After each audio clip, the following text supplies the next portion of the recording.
साहेब इकडे बघा. इकडे घ्या की, इकडे घ्या. इकडे.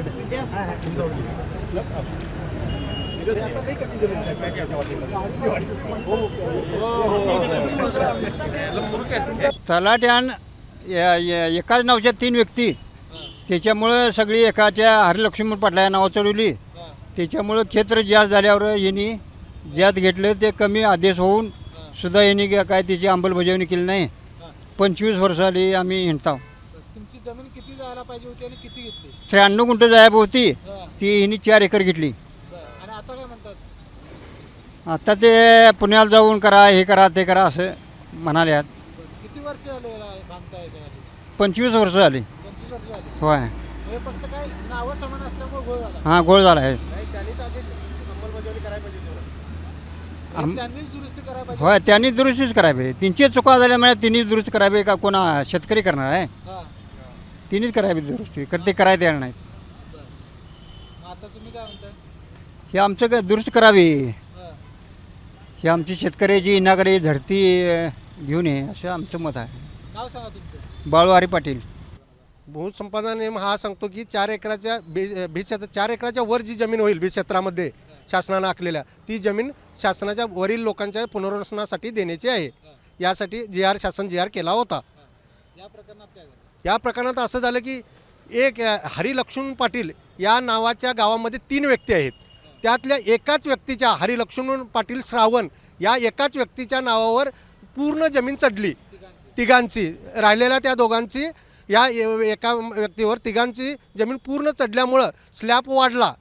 म्हणून त्यांची 502 मध्ये 1.20 आर आणि 506 मध्ये 40 आर अशी एकूण 1 हेक्टर 61 आर जमीन शासनानं ताब्यात घेतली, म्हणजे 4 एकर घेतली.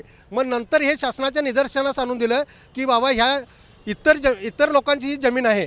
मग ती नंबर काढून किंवा 8 काढून त्या शासनाच्या कलेक्टरच्या निदर्शनास आणून दिल्यानंतर कलेक्टराने ते पाहून 2002 साली आदेश काढला की त्यांची इतर जमीन करून फक्त 93 गुंठे जमीन घ्यावी व इतर जमीन त्यांची कमी करावी, असा शासनाचा आदेश काढूनसुद्धा आज तागायत या लोकांनी बऱ्याच वेळा 20-22 वर्ष खटाटोप केला. प्रत्येक शासनाच्या दारी जाऊन आपलं पायरे हुमरे झुंजळे तरीही त्यांना न्याय मिळालेला नाही.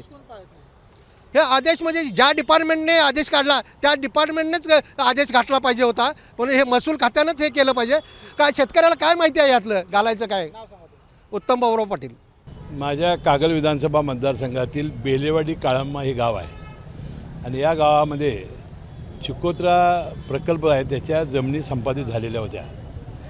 आता हरिलक्ष्मण पाटील या नावाच्या 3 व्यक्ती त्या गावात आहेत आणि या व्यक्तींच्या जमिनी ज्या होत्या त्यामध्ये चुकीच्या पद्धतीनं ही जमीन संपादन करण्यात आली होती.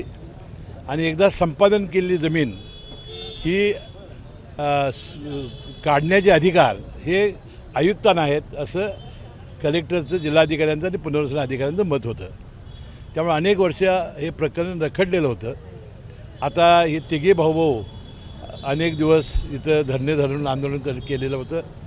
आज मी अनेक दिवसांनी आचारसंहिता उठल्यानंतर कलेक्टर जिल्हाधिकारी कार्यालयात आलो, त्यांची भेट घेतली आणि मी त्याचं समाधान करण्याचा प्रयत्न असा केला की आजच्या आज पुनर्वसन अधिकारी जिल्हाधिकाऱ्यांनी प्रस्ताव विभागीय आयुक्ताकडे पाठवायचा, तिथं मी मदत करेन आणि ही जमीन संपादनातून वगळण्यासाठी ते म्हणजे वस्तुस्थिती आहे. या नावामुळं हे सगळा घोटाळा झालेला आहे आणि 22 वर्ष या शेतकऱ्यांच्यावर अन्याय झालेला आहे. तो आता दूर करण्यासाठी आपण प्रयत्न करू. एबीपी माझा, उघडा डोळे बघा नीट.